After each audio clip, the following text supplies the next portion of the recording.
Excited na talagang magsuweldo na. Roger na yung bilin. Ano yung mabilin? Wala ko yung mabilin. Ano excited man mo? Excited na lang makagunit sa kwarta.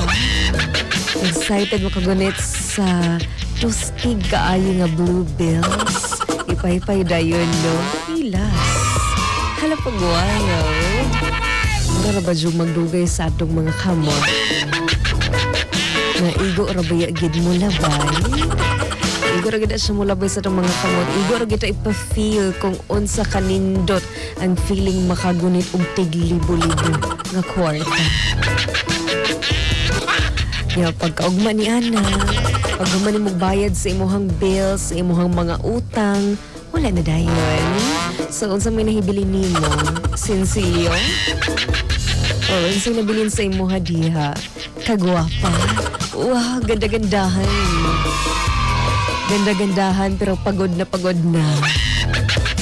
Sige lang, bahalag. Kapoy na kaayo, at least gwapa dyan. Kahit wala na tayong pera, para di na pwede kong halata. Makakain siya, ay na siya kwarta. Hey, wow, kaya siya manamit.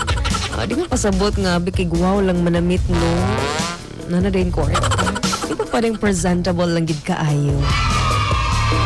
Ban manggod kay makaingon nga ang mga utang tanan niya, uy. Kay awara ko na yung mga gamit, di alahas galida siya. Wow, kay siya mga sanina. Pero makahibaw, ganda-gandahan lang yan. Aura-orahan, yan lang yung atake. Hala pag-wow.